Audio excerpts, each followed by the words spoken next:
Hello, everybody. Today, we're going to talk about some recent Biden foreign policy. So, let me bring up this nice article from CNBC, which details how Biden said, quote, "This war has to end." And that's a great quote. So, pretty much what he's doing is he's ending all support for offensive military capabilities in Yemen, which is just supporting Saudi Arabia. And further than that, he is supporting a ceasefire, humanitarian channels, and to restore long dormant peace talks, which this is good. Biden is only good. Just kidding. They're still going to go after Al Qaeda. Why? Because that's a good use of resources and time and lives. And yeah, it's pretty much the gist of this. Nom, what do you think? Well, at least he's reversing some things, but I don't know his exact motivation for doing this at this moment. Do you know? Well, as we're gonna talk about, he's not taking this same approach with other countries, so this seems kind of like a random outlier. Maybe he's just genuinely dumb, and it makes sense in his brain to be like, "Yeah, I'll support peace in Yemen, but not in Somalia." Or maybe I don't know, no clue. We might never Yeah. know. Well, if he wanted to sound like the uh, the good guy in foreign policy, he definitely wouldn't do this other thing that we're gonna talk about right now. Okay. So here we go. Another article from your favorite news outlet, CNBC.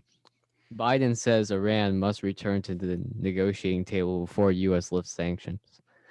And what Iran says, the Ayatollah, he says we will not come to the negotiating table until the U.S. lifts sanctions.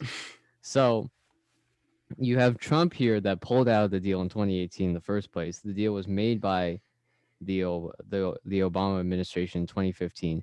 The Ayatollah of Iran says that they will fully comply with the deal if the sanctions are lifted, and Biden's not going to do it, which is completely ridiculous because this is like the most obvious foreign policy layup for Biden. He's going to go back to an Obama era policy that was genuinely good for both Iran and the U.S. Um, but Biden is just completely fear mongering right now because he's like, oh, they're enriching uranium, but you see the BBC says here that they're only enriching uranium to 20%, which is above like the 3% cap that they had before. But in order to get weapons grade uranium, that's like 90%. So not gonna make nuclear weapons here. And the Ayatollah says that he'll return to the deals of the agreement, and other European countries want the agreement back in place. So I don't understand why Biden's not jumping on this because again, if he cements the Yemen deal and he cements this deal, he'll be like leagues ahead foreign policy wise, and definitely people will see him that way. So it is really strange that he's not going for both of these approaches. What do you think about that? Well, Non, I do like that you said layup. You threw in a sport term there, and I'm surprised you used it correctly. But yeah, like you said, this does seem like a layup for him.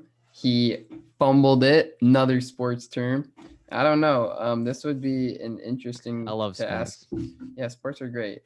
Just like you asked me what his motivation is in seeking peace in Yemen, I don't know what his motivation is in continuing the sanctions with Iran. I have no clue. Maybe time will tell.